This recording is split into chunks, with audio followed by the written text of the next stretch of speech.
Dr. Gus, we're back today and we're going to be talking about just some good basics. And I'm really excited about part of this too, which is the breath. We're going to be talking about air and water and the two things we can't live without. And we do have the fortunate ability to make healthier than what they otherwise would be. So it's kind of cool. And I think, especially the air one, a lot of people don't realize. Bless you. Speaking of air, there. Uh, these are some things that I think are that we kinda take for granted. I know that I do a lot. So, you tell me, where do we start? Air or water? Which would you like to start with? I wanted to start with water and then move to air, if Let's do that's it. good. Yeah, and I was thinking through our series and how we're trying to work through these foundations, and really, they're not elementary, but on some level they're elementary. They're first principles of how you maintain a healthy body, and that if you skip them, you're going to end up missing out. Like you're adding in all the next level biohacks and botanical therapeutics and peptides, and not attending to these things we've been discussing is going to end up not, you're not going to get the results you were hoping to get. And as I was doing the inventory and kind of where we're gonna go next, and we have several topics, it just kinda dawned on me, how about air and water, the 2 things that if you're not, attending to properly, it can really knock you out quick. And so I thought, let's do give people a basic primer on hydration, including some discussion on electrolytes and minerals, and breath and how powerful breath is to impact our moment to moment health. I think that's a fantastic idea, and so, as it relates to and one of the things I would really like to take away from this is just a good, simple I'm gonna go to the Tim Ferriss motto, "If this were easy, what would it look like?" And so, when it comes to water and having good water that is healthy, and first of all, maybe, like, what electrolytes are, what proper mineral structure, what that is, but, I just wanted to keep it like a simple baseline in Mhm. my home at all times to stay properly hydrated. What does that look like? Because I guarantee you this audience, a lot of them are just like me. They have been they have been raised to believe that 8 8-ounce glasses of water, and that's what I need to do. I need to shoot for every day. Not being mindful of where the water comes from, not being mindful of what's in the water, all those sorts of things. So, let's just start there, making sure that it's very actionable for people, but then also I would be grateful if you define some of the terms like what electrolytes are, why are they important? And some of the things that you and I both use in our waters. I know that I use Element. That's kind of become my favorite electrolyte powder. Why are some better than the other? Talk about some of them have sugar. Just kind of give this audience an understanding of hydration and the different things that make up proper hydration. Yeah. Well, you've already pointed to the first one, and we discussed it in detail in Toxicant, so we won't go too far on that one. The first principle is that whatever you're drinking is non-toxic. And so that means that the beverage, whatever it is, whether it's coffee or tea or some type of sparkling beverage or just pure water, has been filtered, that it doesn't have the heavy metals and glyphosate and other contaminants, the hydrocarbons that are so prevalent now in our water supply and pharmaceuticals and other things. Um, and hopefully you're drinking it mostly out of stainless steel or glass containers, so that you're also not getting the plasticizers or other chemicals into it. And also, of course, that you're not. You could just go, well, I'll just go drink water off the land then, but it's likely contaminated no matter how much you've tried to maintain your land. And you're still potentially dealing with Giardia, mepiasis, and many other potential parasites or bacterial diseases that you could get. So, ultimately, pure water that's non-toxic is critical. So the first principle is make sure what you're drinking isn't hurting you, that it's actually supporting you. And then there's really not a clean cut answer to how much. That's individualized. And I get this question all the time, as you can imagine. We're not supposed to struggle this much over this question, to be honest with you. Our bodies are really tuned in to the concentration of the solutions in our bloodstream and in our cells. We have many different layers of sensors that are detecting different variables, and will cue thirst. It's like right after breath. It's if you don't have air, you can die with depending on your ability to tolerate, low oxygen environment, well, you can die within 3 minutes or 5 minutes or 10 minutes, you don't have water, you can die within a few days. And so our body actually, just like with eating, would teach us when we really need to drink. And the truth is that we need to drink when we feel an actual, desire for fluids, that our body is saying, "Hey, you're thirsty." And of course, we know what thirst feels like. I don't need to describe that to everybody. The challenge is just like with eating behavior, where we've run after beverages for different reasons. And I'm not saying not to have a enjoy a cup of coffee or organic coffee or herbal teas or sparkling water just as a pick me up, just as some way of like giving yourself something to drink or getting certain nutrients into your body. And by no means am I saying don't do that.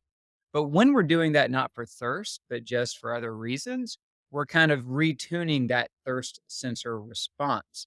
And for people who are used to taking sips of things all day long and then drinking, drinking water in the morning and then having coffee and then drinking more and then having sparkling water. They know this because they urinate a lot. And sometimes they think they have urinary problems or like diabetes because they urinate so much, but they're just basically running so much fluid through their system, it's constantly dumping fluid. And they get to a point where they get thirsty if they're not drinking frequently. And so they don't tolerate going out and having to sweat and having to go longer without hydration. So that's kind of messing up the system and not allowing us to use our natural abilities to detect that. On the other hand, there are people who neglect hydration. They just don't like to drink a lot of fluids. They're not paying attention to, and so they don't get up and drink water first thing in the morning when we are most dehydrated after sleeping all night. And then they, don't pay attention to how they're feeling throughout the day, even sometimes headaches or dizziness or things like that. Maybe they eat sugar instead of drinking something, and they are chronically dehydrated, and that is creating problems for them. But it's not hydration is not just the water, the fluid, the H2O that we need. And coffee has H2O in it, tea has H2O in it, sodas have H2O in it. So there's water in all these things. It's just a matter of what else comes with it. All of it counts towards your total hydration, target. It's also about the minerals and electrolytes that we would have gotten in ancestral times through our drinking water. That was a part of the deal, is that we would have gotten these very important minerals, and electrolytes are typically referred to as sodium, potassium, magnesium, and chloride. And we lose these in many different ways, but sweat is a major way that we lose them.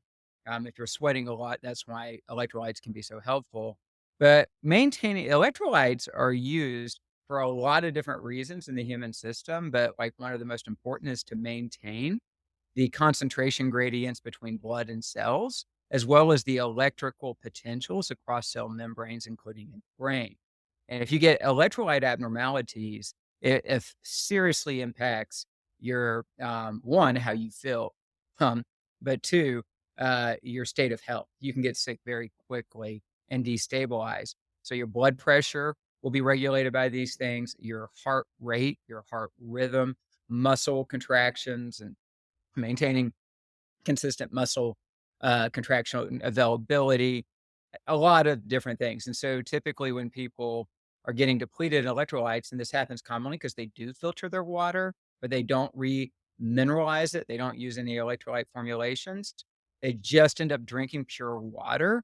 And with food not containing the mineral density that it used to have, they end up over diluting their bloodstream. They're getting the water, but they're not getting the electrolytes. They get electrolyte depleted.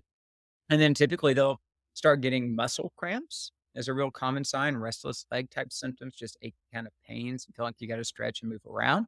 Fatigue, exertional intolerance, can't go very far before you just have to stop. Headaches, dizziness, also heart palpitations are commonly due to insufficient levels of electrolytes, potassium and magnesium. So there's a lot of, symptoms that are coming in for office visits. I mean, I cousins that I've seen who came in with headaches, palpitations, dizziness, fatigue, or muscle cramps, or even numbness, tingling type symptoms, where after all the appropriate evaluation to make sure it wasn't something really bad, it turned out they just needed more electrolytes and minerals. And once we got them on the proper supplementation path, their symptoms went away. They did not really have serious cardiac problems or brain problems or something else. So it's critical that we maintain that balance of those electrolytes and then really all minerals. Now we'll get additional minerals, so selenium and manganese and boron and it's a long list, molybdenum and I'm not thinking of them all. Oh, sulfur, iod, all these things. We'll get those minerals through different sources and different areas of diet, but some of them we may have gotten primarily through the groundwater that had those minerals concentrated in it. And so sometimes we really need to work harder to also get the right balance of overall minerals in our body because those minerals aren't just a part of that concentration gradient, but they're also used as catalysts in the process of proteins and enzymes getting their jobs done. And some of them are key structural components of some of those proteins and enzymes. And so our body starts breaking down without mineral balance. And of course, they're very critical for bone formation and bone growth and bone healing and maintaining bone density. So our balance of overall H2O, regardless of the sources, minerals and electrolytes is a critical part of how we stay healthy, and it's a really critical part of how we actually feel good each day. It's my first go-to if somebody has generally felt good and they're very healthy and they come and to see me, especially if it's, converted here in the mountains to summertime and they hadn't been thinking about that. Now we're in that hotter, humid high 80s. I know that Jason, that makes you laugh when I say we get hot in the upper high 80s. Yeah. We if we could Um, only be so lucky here in Texas. yeah. But, so people are out and they're sweating more and they're not paying attention to it, or they get a sauna and they start using their sauna consistent and they're sweating a lot more and they're not thinking about it. And then they come in and they're reporting these symptoms, fatigue, muscle cramps, dizziness, that I'm starting to play basketball and I feel like after 20 minutes I have to stop. My first go-to is mineral and electrolytes. And usually that solves the problem in those cases. All right, so let's say that I don't have a reverse osmosis system. I only have like the filter that's on my refrigerator, and I want to start drinking healthier water. Or like even if it were only that first glass of water in the morning that I'm going to go to. So is it a good idea? Could you possibly go get some distilled water that essentially has had all the minerals removed, I suppose, and start restructuring it, like put some salts or and one of the things I've never asked this question, I've never done the research, but I've always heard people talk about, whenever they're structuring their water, which when I refer to that, I'm just saying, they're putting minerals in or electrolytes, whatever they're doing to make their water better that they have good quality salts. So, what is a good quality salt to add to your water? And what could someone do for that first glass of water to make sure that not only are they hydrating first thing in the morning after their night's sleep, but they're also getting the minerals right there at the front of the day? What does that protocol look like? Yeah, and that's a great question because this is one of the easiest things that someone could start tomorrow, and probably begin to notice a difference in how they feel pretty quickly. And so when you first get up in the morning, you are going to have, you're going to through the process of respiration and just kidney filtration. You're going to end up having most people get up and they have to urinate. They empty a full bladder. That's a lot of fluid that's come off your body that it wanted to dump, but it's also dumping toxicants and excess, metabolites or minerals or things that it need to get rid of. And then throughout the night, as you're breathing while you're sleeping, you're also ultimately dehydrating yourself somewhat. And so when you first wake up, you're functionally dehydrated a little bit. And one of the best things to do, even if you're going to have that cup of coffee, is to go ahead and start with a glass of water. Now, for some people, that could be 12 ounces. For some, it could be 16. A lot of people will go ahead and go with a bigger amount. Now, you might have uh, some of you might have medications called diuretics to control your blood pressure or for some reduced heart function or for a liver issue. And in that case, you're going to discuss this with your doctor because that's a little bit different ballgame that we're talking about when you're already having your fluid balance managed because of a health condition. So we're going to make sure that if that's you, then I want you to make sure that you're discussing this with your physician regarding your hydration needs. But even for individuals in that state, they're not gonna get hurt by just 8 ounces of water, and I wouldn't do distill. I think you can buy containers of spring water that you know are that are pure, or you can buy, containers of natural water, mineralized water. For people who will pay for it, the Icelandic brand is one of the best low deuterium, like clean, pure waters you can get. That's a great one. Or you can just buy, as we discussed in the toxic panel, a pitcher from like Epic Water. And you just pour some of your tap water through that carbon filter and you pour that into your glass. And then you have options of what to add. Adding some form of electrolytes will be good for you. A little sodium, instead, we're not talking about a high dose of sodium that's going to mess up, again, your treatment regimen, but a little bit of sodium, potassium, phosphorus, magnesium, and other minerals will really help you. Well, how can we get that done? There's a variety of ways to do that, and there's some very good products. Um, I personally, and I don't even mix this in, I just take it straight up. I am a big fan of the product made by Beam Minerals. That's BAM Minerals, and we can put a link with, it is an affiliate link into the code. Beam Minerals are full spectrum mineral complexes, and they have 2 solutions. They contain what are called fulvic and humic acid, which are natural detoxifying agents that are critical for us. They help in our gut, they detox glyphosate, they're good for our mitochondria, and they help deliver nutrients into cells. The electrolytes formula has full spectrum electrolyte support. I have found that people who really deal with muscle cramps get remarkable results with that electrolyte solution. So that's one option would be, okay, I'll get the B minerals and I'll have my half ounce of each one every day, just like it says on the bottle. And you could pour that into your water, or you could just take them straight up right around the time you drink the water. And that would be a good way of replenishing minerals and electrolytes. Another great product, and people call it by different terms, but Quinton or Quinton, some people call it Quinton, that you can buy through different vendors. Um, uh, the they have what are called hypertonic uh, uh, packets or solutions, and this is water that's hypermineralized. It has more sodium, potassium. It's actually very pure seawater that they take through a process that's very mineral rich, and that's a very popular product to add in a packet of that to your water, and then later in the day, if you're going to engage in intensive exercise, have another packet, and that can be a really good option. You mentioned Element. Element's great. Element is a high sodium product. I do recommend that for people who are going to sweat a lot. I don't know that you need it first thing in the morning, but it's great if you're going to go engage in sustained activity where you're sweating. Element can be a wonderful source of, especially sodium, potassium, magnesium replenishment, and that can be great. There are many available non-toxic electrolyte tablets and things that you can drop into your water. You can find those at health food stores. There's a lot of different brands. You just read the label and make sure they don't have sugar and additives and things like that. Now, the easiest thing, though, you don't want to go buy anything special, is you could just add some sea salt to your water. And there are a lot of good quality sea salts. There are also bad quality sea salts. So typically an pure organic sea salt. I like the brand. It's not really a sea salt. It comes from mines out of Utah, I believe, but it might be Colorado, but it's called Redmond's, Redmods. Redmond sea salt is a great, highly mineralized, pure salt. And you just pinch a little bit in there. You don't make it taste like seawater. You'll get just a slight salty hint on the water. That's all you need, a pinch of that.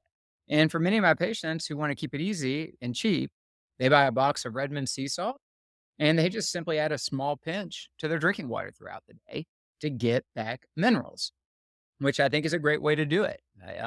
Or you can use a variety of these resources. I use the Beam Minerals every day. I have my whole family do that because of the benefits. And then I might use one of those Quentin packages occasionally if I'm feeling a little bit depleted. So there's a lot of ways to get this done. The sea salt's probably the easiest one. Now, another couple of things that you might consider doing if you tolerate them well, a morning concoction. They can add a lot of additional benefits are lemon, ascorbic acid, more lemon in the water adds some various health benefits, including some vitamin C. So if you like lemon, you could squeeze some lemon in there with your salt. A lot of people might add some apple cider vinegar. You don't have to do that, but for some people, they find that their gut function is better and they feel better if they have a little shot of apple cider vinegar in there as well. And the acetic acid, there are some potential metabolic benefits associated with that. That's the acid in the form of apple cider vinegar. But that could get kinda gross too, lemon and apple cider vinegar and salt. And that's what I think most people would agree with, although people who are really into this learn to tolerate it because they feel a lot better when they do it. Now, another one of my favorite additives are the hydrogen magnesium tablets, where you actually hydrogen enrich the water. I know this might sound cuckoo, but you do get more magnesium as well, but hydrogen ions, free hydrogen ions, are incredibly powerful antioxidants that are delivered right through our gut into our bloodstream, right through the cell membranes, and they are powerful mitochondrial antioxidants, and they can really improve how we feel and help our bodies recover. And so, yeah, we maintain those at the office. We order a specific brand that's got, the very high parts per million, and you could add a couple of those. So, my personal morning routine is to have about 12 ounces of water along with my bean minerals and to drop a couple of those hydrogen tablets in there and maybe squeeze some lemon in there. So there's not a lot of ways to get this wrong other than having toxic stuff and bad quality stuff or just drinking pure dilute I mean not dilute water that doesn't have any mineral concentration in it whatsoever. One of the things that I wanted to bring up too that I think people need to be hesitant to consume are a lot of these drinks that are coming on the market. Well, there's the old, Gatorade. People think that, well, if I drink Gatorade, that I'm getting, it says, I mean, it's advertised, it's got electrolytes and all that. So you got Gatorade. And one that I think is even sneakier than Gatorade. I think most people know how to make an educated choice on Gatorade. Gatorade's full of sugar and, it has its place, I suppose. I don't want to bash Gatorade, but whatever. Uh, but it also has dyes. I could go on and on about all the crap that's in Gatorade. But the one that I do think is pretty sneaky is Propel. And Propel, a lot because I'm a good example. My mom was buying Propel by the cases, Mhm. and I was drinking Propel, and all of a sudden I realized I was getting headaches. I was constipated, and my lips were getting chapped really easily, and I didn't know why. Because I'm like, why am I getting chapped lips and having what felt like a dehydration headache whenever I'm, crushing all this Propel, which is sugar free. It comes in a powder form, and I'm making my own. I'm like, this stuff's supposed to be really good, and it's not that good for you at all. And so, just I would encourage the listener just because if you can buy it in mass quantity for a cheap price, and unfortunately, this is what kind of sucks, Gus, is that anything that's kind of just marketed to the mass public, it just probably isn't gonna have the best ingredients. I mean, there's some stuff out there that's okay, but these drinks that people think that if they're trying to get their electrolytes and get that hydration, I mean, personally, I just think they need to really, really check out anything that they're buying. Would you agree with that? Yeah, absolutely, and learn how to read labels and avoid the things that have the a lot of the artificial ingredients or nanoparticles and things like that. You really don't wanna add that stuff into your body every day, and if price is an issue, then just good old Redmond sea salt, just a little bit of that, and then flavor it with whatever form of, like, lemon or lime or something that you like, and then just get used to the taste because 'cause you'll acquire a preference for it within a week or 2. And I didn't even mention you and I are a couple of, our favorites are just good old highly mineralized sparkling water that we can buy in glass bottles, so Gerolsteiner, Pellegrino, Mountain Valley, these are mineral-rich sparkling waters. Now, you may still need to add a little bit of, like, salt and potassium if you're gonna go sweat really hard.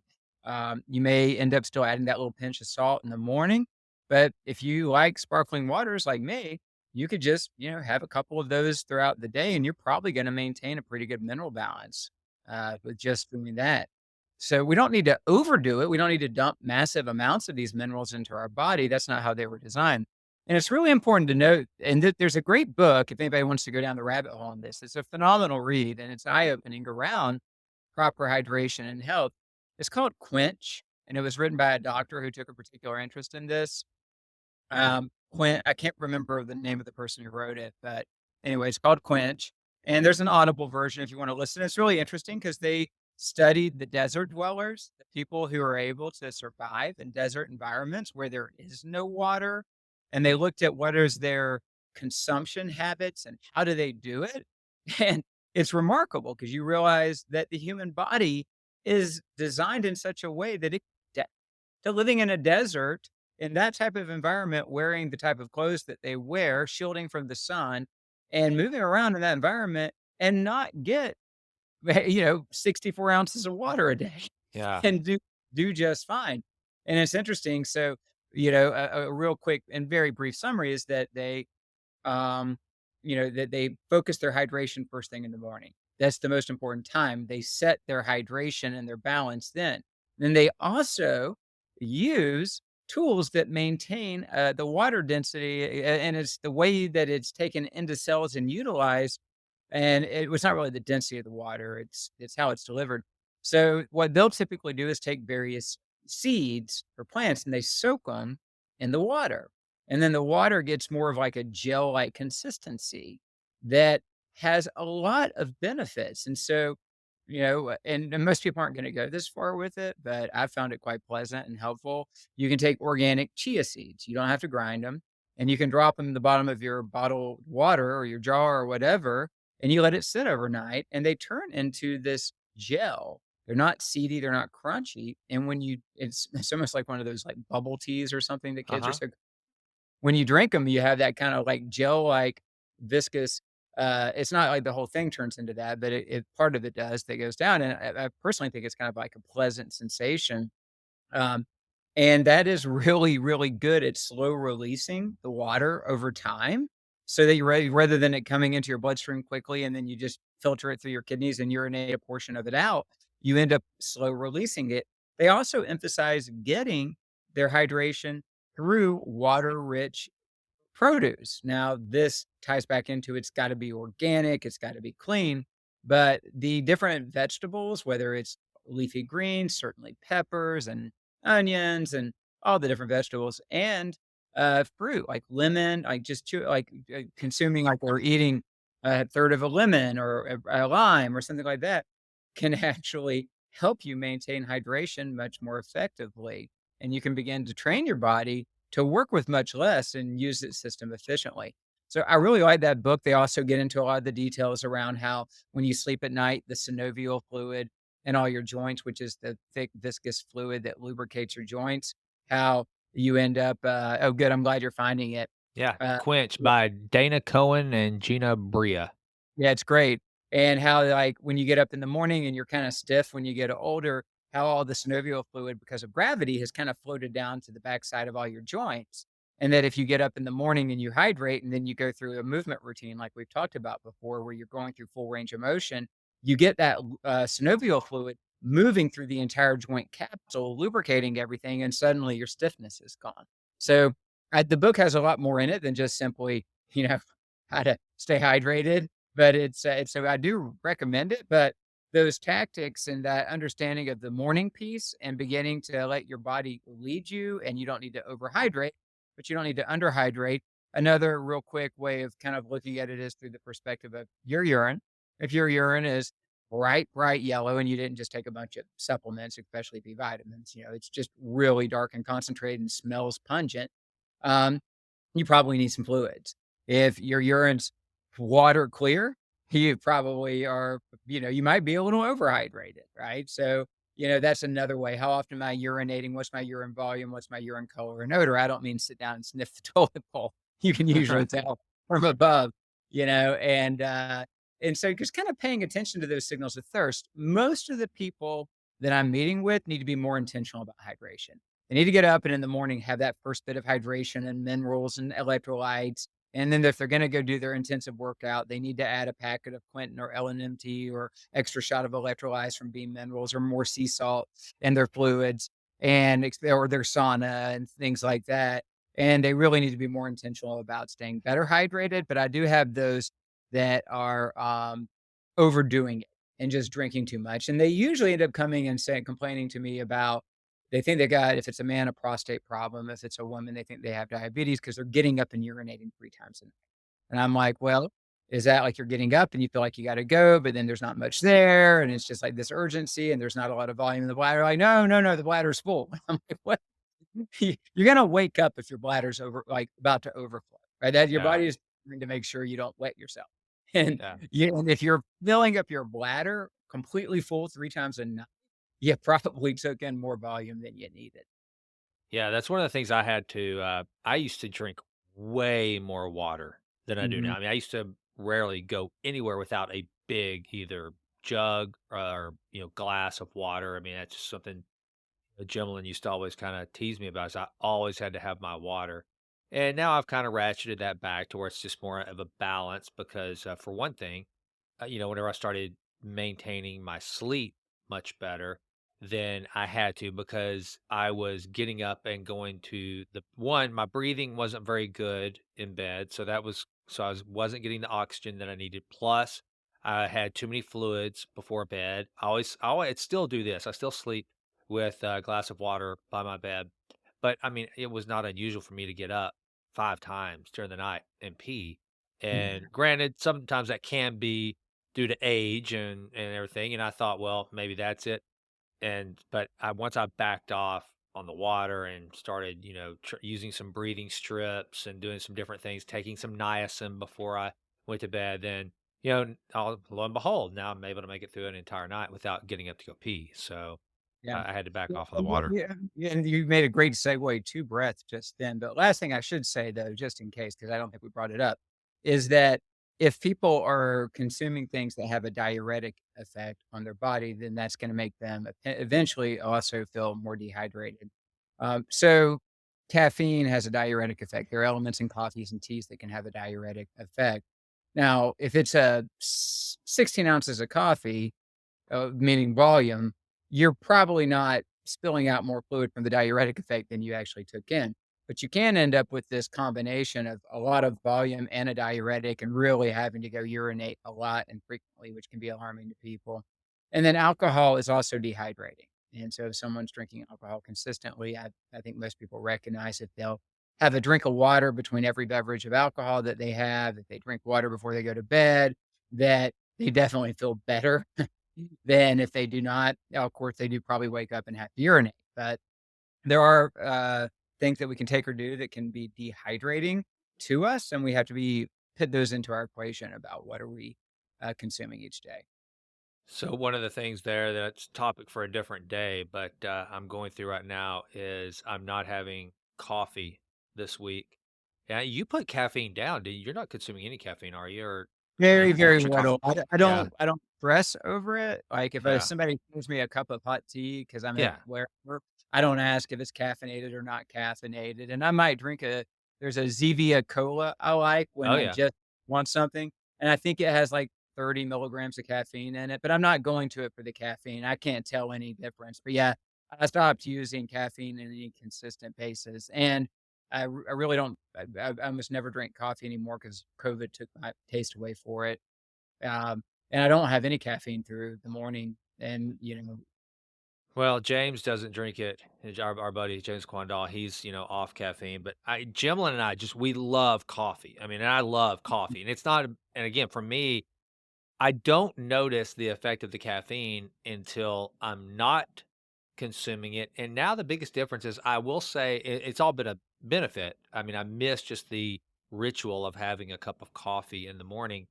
But more than anything, it makes me slow down. I'm not nearly as anxious. I mean, my I can definitely tell my central nervous system is much more chill. I carry all of my tension right here over my left shoulder. I mean, like fishing line back there, just pulling tight. And I don't have that because I don't have the caffeine in my system. And then so the only thing I drink besides coffee is mineral water or spring water, something like that, or and yeah. almond milk. Yeah, most people have overused caffeine, most have. And Yeah. even if you're only having that 1 or 2 cups of coffee, depending on the type of brew, it could still have a lot of caffeine. And we create a lot of nervous system adaptations, adrenal adaptations from that continued response. And for most people, they're not getting a lot of benefit, they're getting a lot of downside. And when they wean off and clear it, they can recognize that 1, it wasn't making them feel any better, and 2, they can notice a dramatic difference in how they feel when they get it. When I used to enjoy coffee, I had already switched us to a half calf, half decaf brew, because we have this machine that grinds it, and I would just kinda mix the beans in there, and then I would slowly my wife never even knew, but she loves her coffee. I slowly would go with, like, 2 bags of decaf to 1. So, they make really good organic, fresh, like, roasted, decaffeinated, beans or the and you that's a way to if you still wanna enjoy your coffee, get it and not get back on the caffeine train. Well, I tell you why I did it, and that kinda leads into because I know it's gonna have something to do with breath is, I've told you I've been struggling with my not sleeping. I don't struggle to sleep. I was there for a little bit, but my sleep scores have been so terrible on my Aura Ring. I mean, and it's mostly I and just getting into deep sleep is has been really tough. So I thought, well, I would give backing off of coffee a shot. Like, let's see what my score was. I think I had, according to the Aura Ring, last night I had only 35 minutes of deep sleep, which is the Oh, most I have had dang. in 2 months. I mean, I'm not getting to deep sleep at all and then my REM sleep night before last was an hour and a half, which is pretty good. Last night was 49 minutes. But the deep sleep is the real big problem. And the only reason why I think my sleep score was an 80 yesterday or last night was because I slept for 7 hours and 41 minutes, which almost never happens. My standard, my average is 6 hours, 30 minutes. I just that's just my body. But last night, I and again, I think it's because not having the caffeine in my system, I went to bed earlier and fell asleep right away, so I slept longer, but man, getting into deep sleep has been a real problem. So I thought, well, I'm just going to experiment with everything. So I experiment with backing the caffeine out. So this will be the third night. I think tonight I'll probably. I'm hoping. I mean, it's going up on that deep sleep because, like I said, as terrible as that is, 35 minutes is the longest I've had in a long time of deep sleep. Yeah, that I know you really have struggled with that. Getting rid of caffeine is always one of the first go-tos in those situations, and then Yeah. the brain, because as you age, I hate to say and I know you're not aging, Jason, I No, not understand. at all. I'm I know done. you're not aging, but as you age, your brain doesn't concentrate deep in REM sleep as well as it used to, and it does Yeah. fall off. Now I do think something happened as we've discussed for you that disrupted, Yeah. the sleep, and it'll gradually repair itself over time, and there is a peptide called deep sleep inducing peptide that might benefit you, we can talk about offline. But, the, um, you really a lot of the times, you just gotta give yourself that bigger window. You're gonna enter into your deep sleep earlier in the evening, of course, you're gonna concentrate that mostly on the first part of the night, then the REM later in the night. And you're if you bypass that zone of time, you're just gonna end up limiting it. The body will conserve REM more than it does deep sleep. They don't really know why, but it's made them rethink had the priority. I think that they're both very important, and we should strive to get the appropriate amounts of both. But getting to bed earlier, having no stimulants in your system, for the most part, and having controlling that sleep environment is the way to start seeing, can you get into that deep sleep sooner and get more of it? Yeah. Well, I'm gonna do what I can to try to get that score up. I get a little obsessed over things like that, but this one's just really frustrated me because when it comes to my weight or anything like that, I can always find the lever to pull. But the sleep one, the caffeine adjustment is my last one. But now that we're gonna talk about breath, one of the things I struggle with is that I always have a little bit of a stuffy nose.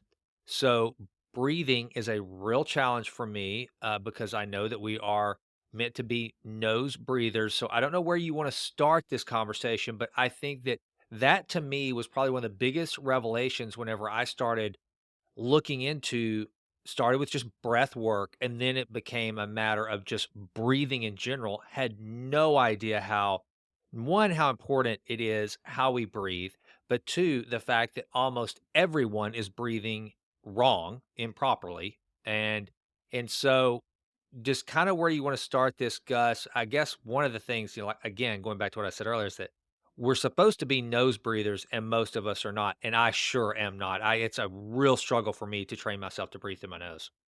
Yeah. So this is critical. Breath is obviously critical. Most people, as you've already reported in the West at least, are improperly breathing, and it's creating a lot of health challenges for them that they don't realize.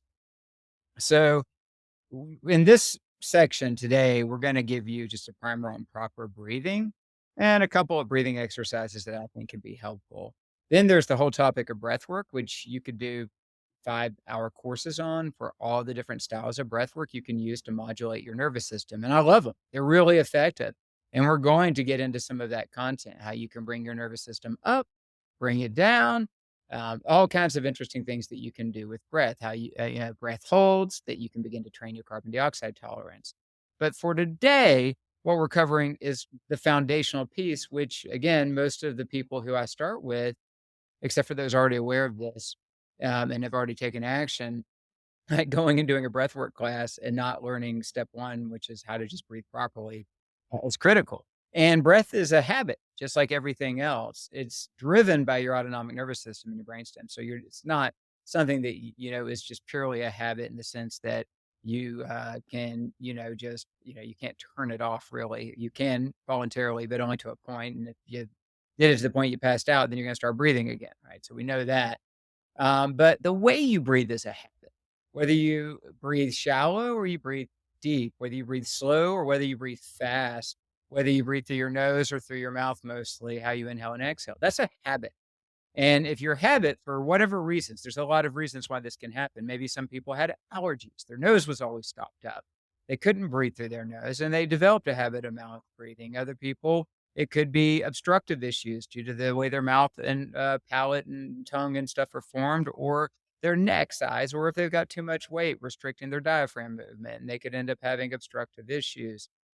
So there's a lot of different reasons why this may have happened. But if you develop the habit of breathing in and out mostly through your mouth and not through your nose, well, there's an enormous amount of health consequences to that. And you can't just say, "Oh, well, then I'll just change to become a nasal breather." You actually have to really work at it. You have to become mindful and intentional, and that's the big piece with the breath because you don't really have to pay attention to it. You're gonna keep breathing, but you actually will need to become very mindful about your breath patterns if you want to change them. Just like hydration, the upside of getting this right is so enormous, and the downside is so, like, severe. It's really worth the effort to transition your breathing, and if you do it in a very proactive fashion using mouth taping and breathing exercises daily and doing breath inventories every hour to check your breathing and how you're breathing and reset that, you can often accomplish this within 2 or 3 weeks and get all the benefits. Now, of course, there are a lot of great books. Breathe is one, James Nestor, which goes into great detail and very graphic descriptions of what happened to him when he forced himself to be a nasal breather and all the things that happen, which sounds a lot like why people go to the doctor.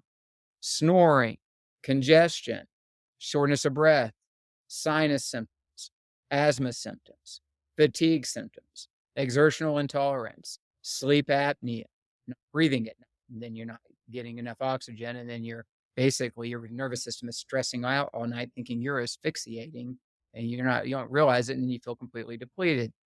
And eventually all these things, what do they lead to?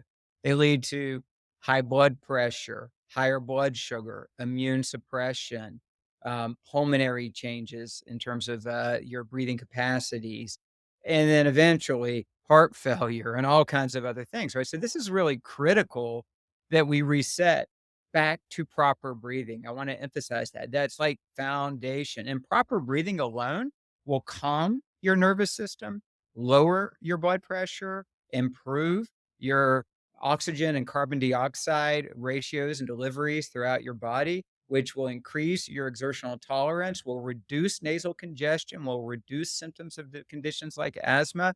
You will feel so much better if you are able to accomplish this. So, I'd like to start by just describing what is proper breathing, and then we can talk about some of the strategies you can use if you have some of these challenges. But I'm going to start with just what would it look like if you can to start proper breathing. And the first thing is to know is that proper breathing is through the nose, really in and out through the nose. But I'm not going to quibble over in through the nose and out through the mouth. There are times where you might do that, but in and out through the nose. That's how our bodies were designed. we can actually, as we move the air through our nose, and this is well described in many books, so I won't go into all the details, but we filter and humidify it. That's with all the little hairs and things, and the lining of our nose is designed to do that. We have this high presence of immunoglobulins and immune cells in our nose so that we can pick up on invading pathogens and viruses and things like that, so that we can go ahead and eradicate them and protect them from getting deeper into our airway and causing infections and problems. And we have nitric oxide producing receptors and sensors that increase nitric oxide production, which we did a whole episode on and talked about the importance of that so we can improve blood delivery. And that's just a short list of all the benefits of nasal breathing. Mouth breathing doesn't give you almost any of those benefits whatsoever. It also dries out your mucous membranes, causes dry mouth, dries out your gums, affects your oral biome. So there's all kinds of bad things to mouth breathing. Obviously, if you're exerting yourself in exercise, there is a point to where you reach the capacity of the amount of air you can move through your nose. And that's when you'll begin to have to involve your mouth. For most people, just taking walks and things like that, they should be able to do that just nasal breathing. They shouldn't have to open their mouth at all. And we are going to briefly touch on how beginning to do most of your moderate intensity exercise with your mouth closed and just nasal breathing is a great way to accelerate your progress in this area. So, first and foremost, we breathe in through the nose and then out through the nose. But again, I won't quibble if it's over the mouth. So, it's real simple. I'm going to show you. I'm going to breathe in Let me four. do it with you. Yeah, we're going to breathe in for about the 4 count. Okay. So, not loud and noisy, just real quiet, simple. Ready?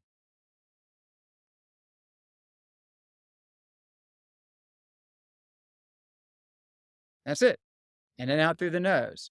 Now, what I just did was like a 4 count in, a 4 count out. That's like 4 seconds in, 4 seconds out, 8-second breath. Okay. That's called symmetrical breathing too, where your exhale matches your inhale. And so essentially, and you can then begin to work on those ratios again. That's for another day. For now, I'm not going to again worry about so that was in through the nose, out through the nose. Nice, quiet, easy. We weren't, yeah, we were just like, now, the next principle of the breathing is into the belly, not the chest. At rest, not under extreme exertion, the main respiratory muscle we should be using is our diaphragm. Right now, we don't need to do a lot of chest expansion when we're just taking breaths for normal, just maintaining normal oxygenation while we're at rest or having a conversation or walking around slowly or whatever. So, our diaphragm, our big breathing muscle, is designed to expand down into the belly. It creates a pressure gradient, pulls air into the lungs.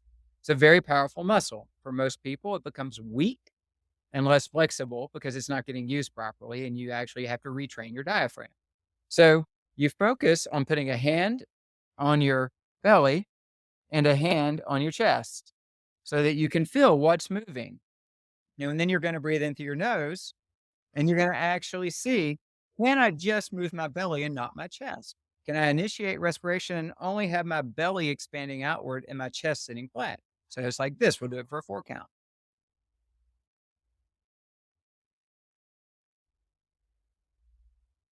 So I just took that breath without my chest rising or falling at all. All I did was have my diaphragm expand down. I just did it again while I'm talking to you. I'm expanding my diaphragm right now, contracting it.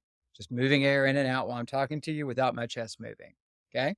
So we got to start really focusing on breathing into the belly through the nose. You're pulling from your belly through your nose. Picture that like this.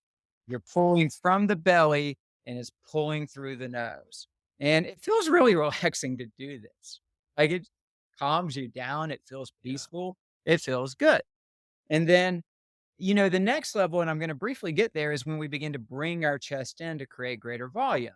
Because most people, the chest muscles for breathing and the intercostals all around in between the ribs are also deconditioned. And so their respiratory musculature involving the diaphragm and the chest are deconditioned, and it's hard for them to take really good breaths. And so we're not done with the first breath exercise, but we're going to move to one other, which is taking these deep, powerful breaths where we fully exercise those respiratory muscles so we can begin to create these greater capacities. For now, we're going to go back. First principle was nose, second principle was belly, third principle is slow and easy and not necessarily deep. You don't have to take gigantic breaths. The problem with improper breathing isn't just what happens when you're breathing through the mouth and into the chest. It's that you end up chronically over breathing, not under breathing. Right. Okay. Most people are over breathing, not under breathing. So they're actually breathing. Now, I'm exaggerating it is most people don't look like that, but and then their chest is, and they're sitting there and they're getting more stressed because they get an email that bothers them. And so they're like, and they don't know it and they're breathing faster. And now what's happening is they're actually hyperoxygenating their body and blowing off carbon dioxide. And they're getting too low of a carbon dioxide. Over time, what happens is you reset your sensor for respiration, which is based on carbon dioxide. And now, if you pause your breath for just a second or some, you all of a sudden are you're short of breath, even though you've been over breathing. And it's actually the most common reason people came to me with shortness of breath, was they were just over breathers. And then I'd explain this to them, they'd be like, "Oh my gosh, this is crazy. I'm I came to you for shortness of breath, and it turns out it's just because I've been." They thought they had a pulmonary embolus or some kind of lung disease or something like that. Now, if you have shortness of breath, that can be a symptom of some severe things, so you should go get evaluated. But I would encourage you to work on this while you wait on your evaluation, of just breathe through the nose into the belly and nice, slow, steady. Don't become an over breather. And this also, as you reset your carbon dioxide tolerance, you actually begin to release oxygen off your hemoglobin much more effectively and move oxygen and carbon dioxide in and out of your tissues. And your VO2 max goes up, your endurance goes up, your ability to maintain higher intensity exercise all goes up. So this is really good in many ways. Right. So what we're going to do, in through the nose, into the belly, and slow with just like the belly, the chest doesn't move at all. The belly expanding just for a 4 count, not huge, just a little bit. You're going to realize that you can just take almost like little sips of air into your belly without any discomfort. Now, for a lot of people, when they practice this, they might feel a sense, just a slight sense of air hunger. Then you might have to deepen it a little bit. But over time, you will find you can go further and further. And the way you practice that is just working on your ratio. Maybe to start with, for you, it's 3 seconds in, 3 seconds out. Well, that would mean you're taking 6 second breaths, which means you're probably taking 10 per minute. That's not bad, but you should be able to get to where at rest, you're just taking 3, 4, 5 breaths a minute, no problem, without even thinking about it. 12, 15 seconds, maybe even 20 seconds of breath, 10 in, 10 out. Most people, it might be somewhere around 5, 6 second range. So, they'll end up having, meaning that they have 5 or 6 seconds in, 5 or 6 seconds out. So maybe it's 4, 5, 6 breaths a minute, which is great. That's very, very healthy for you. So let's focus and just see what you can do. Nose, tummy, like stomach, chest shouldn't move. If it's moving, you're gonna have to work on this. You're just gonna keep using your kinesthetic feedback till you train that diaphragm to move independently and not have your chest engage. And that's gonna take 10 minutes of practice, maybe every other day for a couple of weeks, so you can train how to do that. It's critical that you do it. But so we'll do it. And I'm gonna do 6 seconds in, 6 seconds out. Okay. Anybody in the audience? If you're driving, don't do it right now. But otherwise, practice at home. See what you can do without feeling like you got to bring in the chest or you fart and starting to get air hunger. Okay, let's go right now.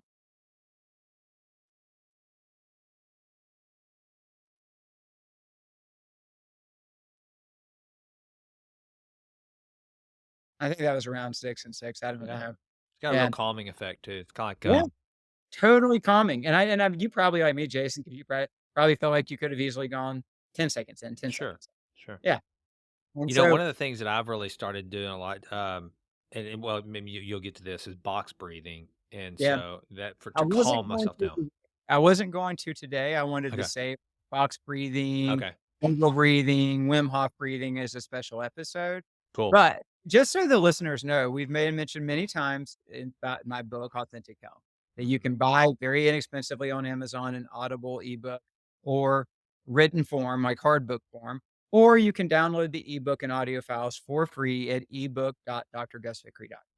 You can have it for free. The chapter on stress and breath describes exactly what I've just walked you through with picture. Okay. So everything we're just teaching you about proper breathing, the exercises for proper breathing, how to exercise your respiratory muscles, and box breathing and additional breathing techniques are all there in a chapter that might be 15 pages. So If you want a written version with instructions, you can download that for free and just read that chapter, or you can buy the book if you want and read the chapter. But it's all right there in that book, Authentic Health. And it's so helpful. It's just like everything else in the book that I know I've talked to ad nauseum at this point. It's very just straightforward, and I'm telling you, if nothing else, one of the biggest benefits for me understanding breath work is the calming of it, calming my central nervous system. And one of the things that I use this for is like because especially like whenever I was having trouble sleeping here recently, is if I could just lay and just start to really count my breaths and calm myself, it really helped in that instance. And then also in just some of those kind of higher pressure situations, I mean, just breathing does a good job. It really kinda calming you, but I will say that one of the things I really struggle with that I've tried to, do more of is the nose breathing in Mhm. cardio work when I'm working out, trying to do some now, do you ever and this will probably be for one of our more deep dives. Gus, have you ever looked into using kind of holding your breath at the end of the workout to induce hypoxia to Mhm. kind of, yeah, okay. So that's something that I just learned, probably about a year ago. I don't do it as much as I was, but like, doing like pull-ups while holding my breath at the end of a workout to Yeah, like induce hypoxia yeah. when I've actually got an entire outline for the full breathwork course that we just need to go ahead and record and make awesome. available. That takes people through the basic lessons and then the advanced lessons and how to build carbon dioxide tolerance and Yeah. improve athletic performance and all of those things. And once you begin to receive from your body the signals it's sending you and properly interpret them, you'll know what you need to do. You'll be able to sense your heart rate and whether it's going up or down and whether you need to calm your nervous system. Or there might be times where you're almost too relaxed and you've got this really important meeting coming up. This is how I feel right before I'm meeting with Jason Wright every time. I'm Yeah, really relaxed I and bet. I'm like, oh my gosh, I got to get together with Jason. Oh my gosh, yeah. And I better get myself on. Yeah, Oh and my you'll g be able to get forms of breathing that'll absolutely activate adrenaline and totally increase dopamine and make you go to focused, high energy states. But to your point, proper breathing calms the nervous system. It balances the nervous system. Improper breathing causes nervous system stress. It's one of the main factors in why somebody might feel restless, unsettled, uneasy, edgy, or nervous is they're just not breathing properly. Then the stressors of the world on top of that. Proper breathing gives you a foundation to work from when things are coming at you and not just simply have your breathing pattern be part of the reason why you're freaking out.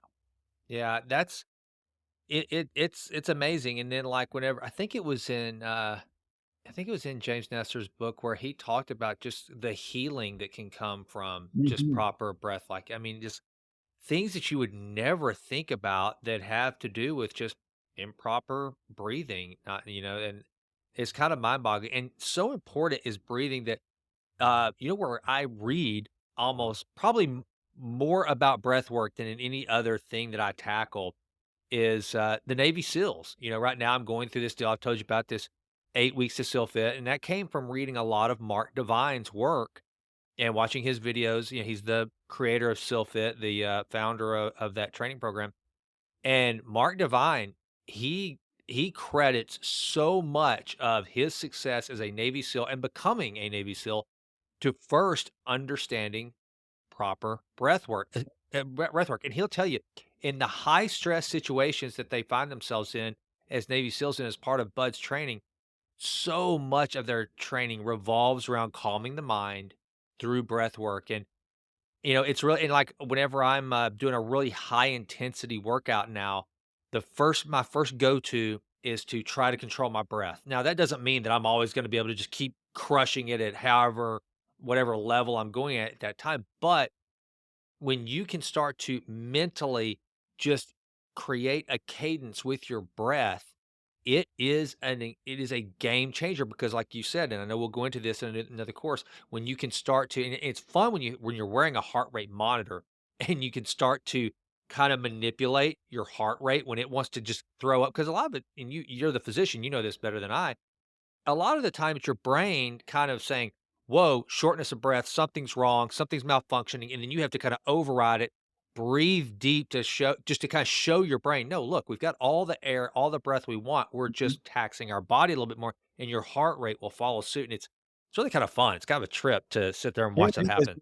And again, for this, what we've just taught you about, breathe through the nose into the belly, small sips of air, slow and easy. Right now, we're just teaching you how to do it symmetrically. You can change the pacing, go in and out if you want, but it might be easy just to stick with 4, 4, 5, 5.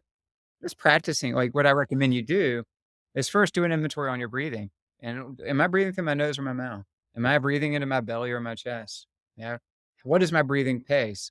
And then if you realize you need to do this, then you'll start practicing it. And maybe you'll practice it 5 minutes in the morning, just to start your day, to set the pattern.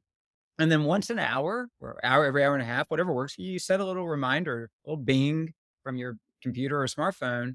Because a lot of times people who are doing desk work are going to be leaned over, posture's starting to fall in a little bit. They're getting tired, they're getting stressed, they've been staring at the screen.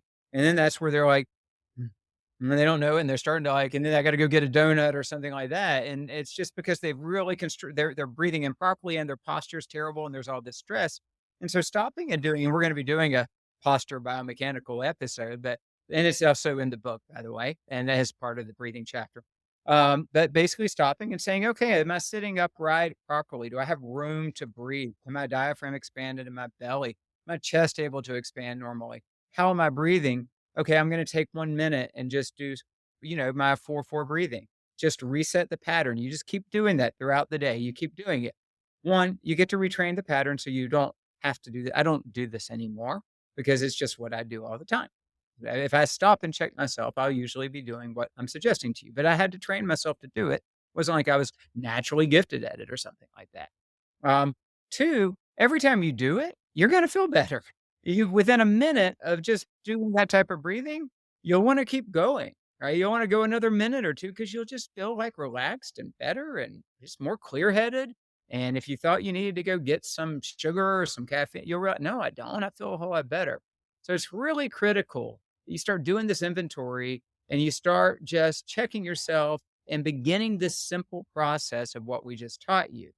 There is one other thing I'd like to share real quickly that I think could be helpful to do once a day or every other day, and that's just so we can begin to condition the respiratory system. Do we have time for that, Jason? It'll just take a Absolutely, minute. let's do it. Let's do it. Okay. So this is your other exercise, and this one might feel a little more challenging. Just like before, we're gonna be breathing in through the nose, and then you can exhale through your mouth and nose or out through your nose or mouth, whatever you wanna do. This is about taking big deep breaths so that we fully, expand our breathing like, we fully utilize our breathing capacity. This is gonna be slow and steady, and it goes in 3 phases. The first phase is we fill the belly up. So we're gonna move that diaphragm again. I've got my hand on my belly. I know you can't quite see it, but we're gonna fill the belly up first, right? Like, we're gonna expand the belly, and that's phase 1. Then phase 2 is once we've hit the limit of where the belly goes, you'll come to a stop. You can't pull any more air. We're gonna expand the chest. So that's where we'll go, right? And so we'll expand that chest until we hit our stop. Now, when we hit that stop, there's still a third phase, and this is where it gets challenging. You're gonna pull air into these upper, like right around your clavicles and these little recesses, these upper apexes of your lung. When you do that, you're almost gonna be straining a little. You might even feel like you're wheezing slightly. You might feel a little bit of a burning sensation, a little bit of a discomfort, and you're only gonna be able to do it for a few seconds. Okay, so this is what it kind of looks like. I know you can't see me fully, but I'm gonna show you real quick. I'm gonna breathe out and breathe in and breathe out fully. And now belly, chest,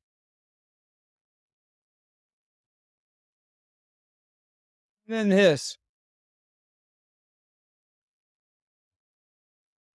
Dang. Okay. So that was just the inhale. Did you feel it, Jason? Absolutely, Did absolutely. you feel that little bit of Yeah, almost burn in the knees right up in here? Yeah. yeah, yeah, yeah. And now the reverse is and you'll probably find you can go further than you thought you could. You'll think you've hit your limit, but you can actually go further. But the reverse is to release it in the reverse order, meaning you release from here and then here, and then here. And we're going to do it again here in a moment together. But what you're doing is you're conditioning the entire respiratory musculature, the chest muscles around the lungs, the diaphragm, and beginning to really pull and clear, pull air into all that airspace. There's a lot of dead space where air's just sitting there stagnating. And that's why we're gonna start with a full exhale and clear it all, and then we wanna fill it all the way up. And that's a long, deep, heavy breath, and we're exercising, and for some people who actually have deconditioned respiratory muscles, they'll get shorter breath from this because 'cause they're having to send oxygen to all those muscles, right, that are Right. doing the thing for them. It's kind of an ironic thing, you're getting shorter breath from breathing, so to keep that Right. on and that'll over time change, and then you're reversing it. The other thing that you're gaining is that kind of voluntary control of just using my diaphragm or just using my chest muscles, that you're not, like, having everything have to go together or discombobulate it. And so, I really love this exercise. You just do it 4 or 5 breaths, 2 or 3 if that's all you can tolerate. Once a day is great. It tends to be invigorating, kinda wake you up type stuff, so you don't wanna do it right before bed, but you could do it in the morning. It's work. You're gonna feel like you're working, and you could feel some resistance to doing it even though it's only gonna take you a minute. You might not want to because it does feel like work.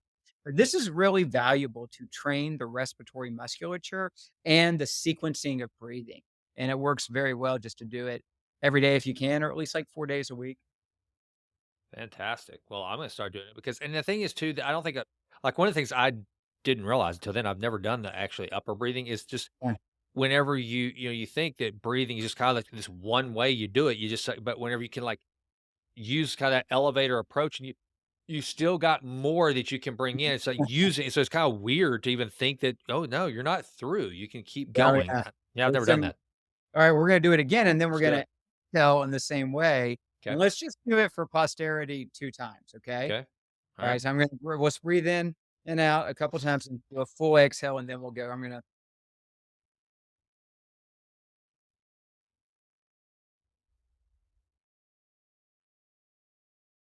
Alright, let's go.